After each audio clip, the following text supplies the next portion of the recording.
Okay, we are going to talk today. We're starting chapter 6, and I've taken section 1 and broken it down into 3 parts because it's kind of intense. There's a lot of information, but we're just going to talk today about exponent properties that involve products. Okay, product is the answer to a multiplication problem. So what happens when we're multiplying like a to the second times a to the third? So if we wrote it out, a to the second means a times a. And a to the third means a times a times a. So if we were to simplify it, right, we have a as a factor of this multiplication problem 1, 2, 3, 4, 5 times. So that's a to the 5th. So what we can kind of deduce from that is that when you are multiplying and 2 powers that have the same base, a to the second and a to the third, a is our base number. All you have to do is add the exponents together. So 7 to the 3rd times 7 to the 5th would be 7 to the 8th because 3 times 5 is 8. Okay, we'll go down here. So if you just have a 9 or just any number where there's only one of them, it doesn't have an exponent, but what is kind of like inferred is that it has a 1. So we have 9 times 9, 8 more times, times 9, 2 more times. So we have 9 as a factor 11 times. 1 plus 8 is 9, plus 2 more is 11. Okay, on here, the base is -5. So I'm using -5, and I have 1 here and 6 here. So that's to the 7th power.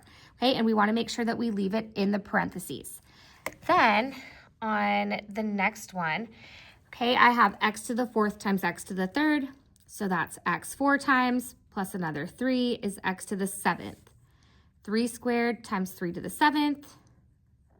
3 to the 9th, 5 times 5 to the 9th, 5 to the 10th, and then -7 to the 2nd times -7. Again, I have 2 -7s and then another one, so that's -7 to the 3rd. I'm not changing the base. I'm not making it a positive. I'm not taking the parentheses away. I'm leaving the base as -7, and now it's to the 3rd power. And then on number 8, I have x times x squared times x to the 26th. So 26, 27, 28, 29. Okay, so whenever you are multiplying powers together, all you have to do is add the exponents. So let's talk about what changes when it becomes a power being raised to another power. Okay, so instead of like up here where it was a to the 2nd times a to the 3rd, this time it's a to the 2nd raised to the 3rd power. So what that means is a to the 2nd 3 times. A to the 2nd, a to the 2nd times a to the 2nd. That's a to the 6th. So what we just did is a to the 2nd 3 times. So 2 times 3 is 6. Remember, this just means multiplication is repeated addition.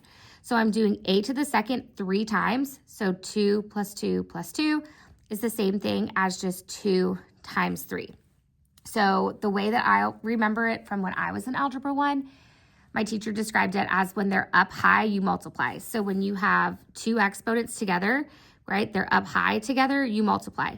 So, but they have to be like next to each other, right? Because up here we've had up high, but they weren't next to each other.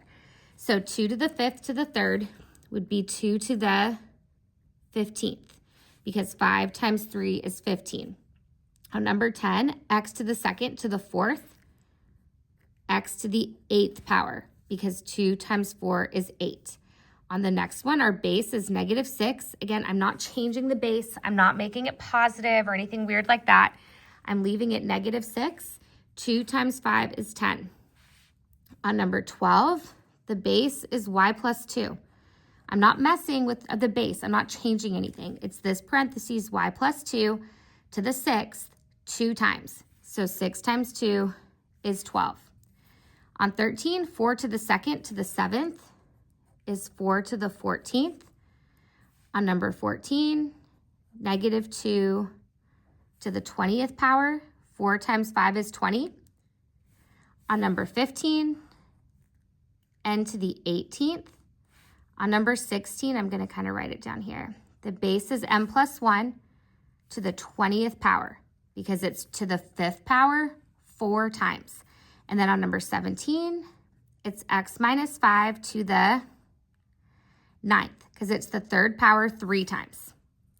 Okay, so all we're doing is raising that base or that power to another power, and we're multiplying the exponents together. And then, see, it's not as complicated maybe as you initially thought it was going to be. And then on the bottom, it says, notice what happens when you raise a product to a power. Okay, so a product, again, is a multiplication problem, or it's the answer to a multiplication problem. So I have a times b to the third power. So that means a times b times a times b times a times b, because it's this product 3 times.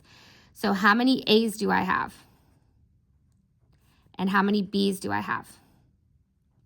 So it becomes a to the third, b to the third.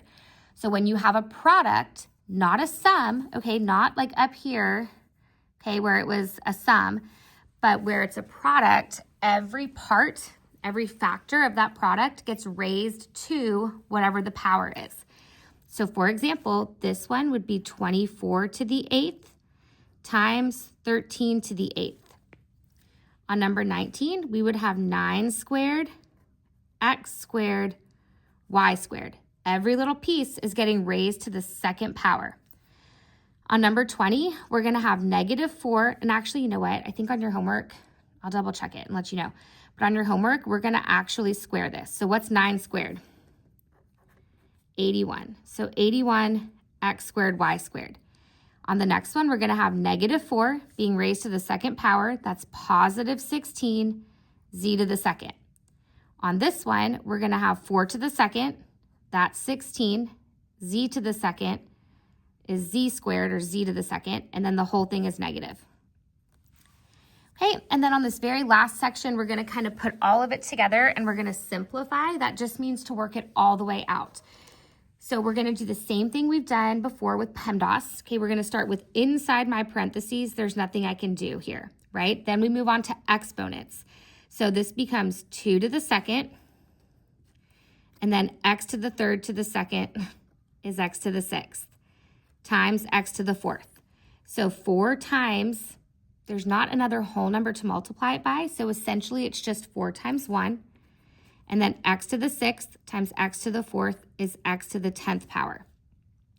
Okay, and then on number 5, we're going to start within my parentheses. There's nothing I can do, but now I'm going to do my exponents. 2 to the 4th means 2 times 2 times 2 times 2. 2 times 2 is 4. 4 times 2 is 8. And 8 times 2 is 16. And then x to the second to the 4th is x to the 8th.